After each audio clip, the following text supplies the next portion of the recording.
OnlyFans is on a roll. It's making so much damn money right now. And there are a lot of people that are content creators on OnlyFans that are on there to make some money, and they're making it. And I have a few stories that are being pushed out this week that tell the story. Welcome to When I'm Not Podcasting. You know, remember, people tell me I should do an intro and an outro for the show, but you know what I do. Anyways, make sure to go and subscribe to the show here. Whether you're listening to it through podcast or you're watching the video person, please go ahead and subscribe and like those if you like it. And please subscribe because you're always catching new episodes on a regular basis. And I hope all of you will continue to go and keep watching. And let me know what you want to go and also have me talk about here on the program. King of Podcasts at yahoo.com, King of Podcasts at yahoo.com. The number of people sharing adult content on OnlyFans right now rose by a massive 42% during this COVID lockdown. So the story from Pink News tells this whole story. That's in the UK, by the way. But again, you have, it's between March and July, British contributors have reached now 95,000. And it also helped when Beyonce was part of that Megan Thee Stallion single that went, number one all around the world, basically, that also offered a 15% tick in traffic. There you go. So new creators are earning thousands a month right now after finding flexible employment. But here's the thing. So they're finding employment. They're happy about it. And if that's what they want to do, that's good for them. Again, there is the upside of those that want to be on OnlyFans because of the money they can make. Because right now, some of the jobs that are out there that they might have been doing before, whether they're working at a bar or a restaurant or a nightclub, whatever it might be, modeling gigs, anything, they're not able to do that right now. The Instagram influencing, the TikTok influencing, things like that, to do it from home is only so much. You can't go travel, nothing. The clothes really go ahead and position or show off because where are you going to go and show it off at? That's all here. So what I've noticed more than anything else, and that's what I did for myself, I didn't get on OnlyFans, so crazy, but I have done a thing where I've done investing to try to create an extra money pipeline during the pandemic. This is nothing different. The fact that OnlyFans, some of the young men and women out here that are good-looking people or just have something to go ahead and entertain people with, they want to get on here and make some money. Well, just remember, I've always talked about the fact of just be careful what you're getting yourself into. But again, if you're not worried about that, then make all the money you can. And just remember that it might not be safe in terms of making sure that your content's going to be secured on OnlyFans because we've seen it being pirated. But hey, for some people, we have success stories. So I'm always going to talk the good and the bad. So now OnlyFans, according to Mark, a performer who lost his job at a 5-star resort when the lockdown hit, he says now OnlyFans is paying my rent, paying for food, and paying for my car to keep it running. He also said that younger people these days, quote, post everything on social media. It's just one step further, and it means you're making money. I think it's appealing a lot of people when it's so difficult to find a job at the minute. So Mark estimates he's made over 1,500 pounds, which is about $1,700 American a month over the last 4 months, posting semi-nude images to subscribers for the monthly fee. He's refused requests for explicit videos or videos of sexual acts, despite the presumptions of many of his friends. Now, Mark says, they told me I was selling my soul. They had assumed that I was going to have sex with everyone and posting videos of it. My page isn't that at all. And again, that's the thing. If you're able to keep people on there to retain a subscription in 4 months, that's great. But remember, you are dealing with the fact that it's got to be something that people want, that are starved for that. Because porn will create that whole sense of like, I want more, I want more, I want more. And you have to go ahead and satiate the appetite that's out there for some of these people to keep them coming. It can't just be the same looking person every time. You have to do something different, something variety to change things up, to have them keep coming back to you and to keep coming back to what you're doing. That's the whole point. It's a complete appeal. It's a fantasy. So you have to insatiate that fantasy on a regular basis. So now, the increasing visibility and acceptance of online sex work isn't relegated to OnlyFans. There's also Admire Me, getting an increase of about 1/3 of its usual number of signups. The prospect of quick cash is a big driver for some. Creators are keen to stress the amount of unpaid emotional labor, with a U, involved in taking photos, getting ready, social media promotion, and responding to client requests. So yeah, there is, preparation, and there is some effort that has to be made in order to go and put this content together. So there is a bit of work, but that's what they're talking about. Now let's get into the people that are actually making some real money off of this. Let's start with, from LadyBible, a woman starts her account after losing her job due to coronavirus. She now makes $6,000 a month. There's the young lady. She's pretty. So she's now making $6,000 a month, or $4,700, $6,200, $62 a month euros. Lucy Lyrica took to Reddit for an AMA and says, I lost my job due to COVID and started an OnlyFans in desperation.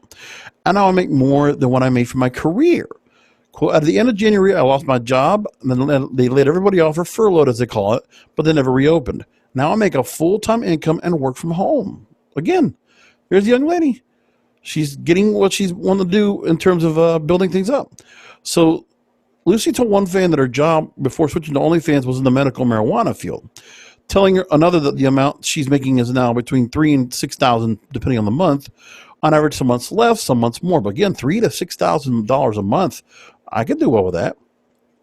I mean, it'd be nice to just know that you're just doing a little bit of work just to get to that, because it's not like there's a lot of time that's put into it, depending on how much content Lucy or other people are putting out there. So if Lucy managed to make $6,000 a year, again, $72,000 a month a year, if she did it on the high end, that's not bad. For some people, just to do, minimum wage, or wages out there, or having to go ahead and make work where, you're working off of tips, or you're working off of gigs, and they're also inconsistent. To do it from home, I mean, that's what's really huge about this. And she says she's going to continue doing this indefinitely. So when asked if she planned to continue, she says she's found herself in a relationship. She's actually already married, and her husband's been helping with a new venture. And a lot of porn's like that. You see a lot of people that are together in relationships that are working together on the same project. So she says she's already married to her high school sweetheart. We're very happy together. He's supportive in anything I want to do with my life. Good for them. Good for those kids. So now, with that, you have stories like that, which is, pretty nice. I got to admit, pretty cool.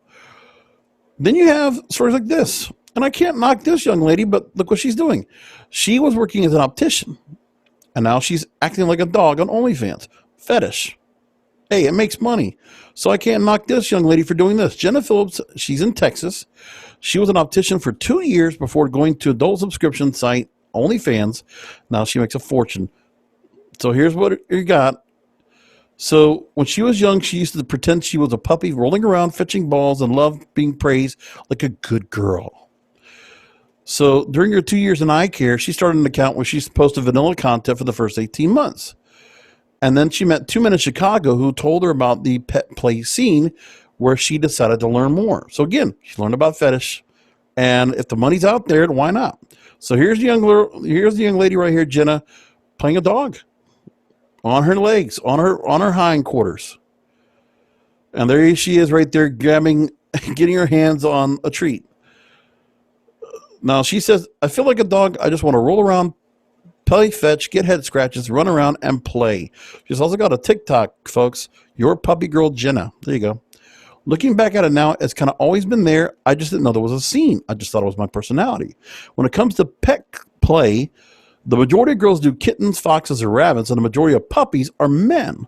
I thought about it, but I said, I want to do a dog because that's why I decided to be. So there she is again as a dog. Hey, different strokes for different folks. All right.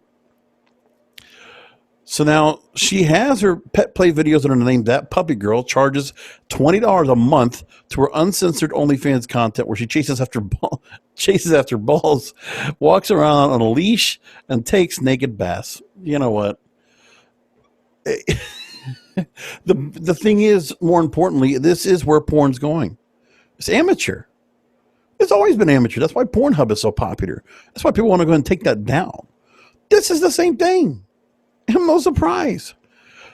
So now it's a full-time job. Her revenue has increased 100 times since she moved to public play content. She's making six figures monthly. Majority of her income comes off of custom videos, with a fan paying for one off piece of footage, paid $1,200 for it. Man, the money you got to get into this kind of thing, I mean, think about it. She's not getting naked. Again, this is fetish. Not getting naked, not having to do anything where she has to expose, but she's just doing something silly. I mean, if you really think about it, that's what she's doing. She's being silly. Look, here you go. There's a dog dish. There's a toy bowl. And she's sitting in the doggy bed. I'll tell you, hey, great. Fantastic. And she's willing to try to keep her fans, trying a lot to keep her fans happy. There are things that are still off limits. People asked her to film with a real dog, and I can't say no quickly enough. There are no animals involved in my filming and never will be. I try to understand where people are coming from with their kinks. I know a lot of people would turn around to me and tell me my kink is crazy, so I'm not going to be here to be judgmental, she says. I love learning more about kinks, too. It's my lifestyle 24/7. I like free-spirited people, man. I love that. I like to try to think I am the same way, so I can appreciate this. Again, as long as this is for adults. If it's like-minded adults, rock on. And if you know what you're doing, rock on again. So she says, even when I'm off camera and public, I love to be walked on a leash. I've never had any real backlash in real life. It only ever happens online. And there you go. I'm telling you, I can keep going with stories about OnlyFans. Let me get a guy's perspective here. So this guy, this is Mark. I told you about just before, so you can see who this was, has resisted pressure to put explicit content on his page. So again, he says it was through necessity, and I needed an income. It was because I wanted to get naked or post pictures of myself. It wasn't because of that, he says. So now, younger people these days post everything on social media. It's just one step further, he says. Then another girl named Rebecca, who kept herself anonymous but just gave the name Rebecca. She lost her job as a craft worker apprentice and moved back with her parents in April, started experimenting with selling nudes online, became apparent I would need to take it more seriously on losing my job. Set up OnlyFans, schedules photo shoots of softcore nudes for when her mom and dad are out of the house. She's making hundreds of pounds, selling to subscribers, $5.55 a month, which is about $8 a month. She has control over her hours and who she speaks to online. It's a good source of income. And what it does come to risks. It's an emotional labor, but you have to open yourself up and be vulnerable, and it can be dangerous. These people are figuring it out. They understand what they're getting themselves into. There's some responsible. Not everybody, but there are quite a few. Now, there's more, but again, if you don't do the work, you don't get paid. And that's the bottom line of everything. Anyway, we'll talk in the next video.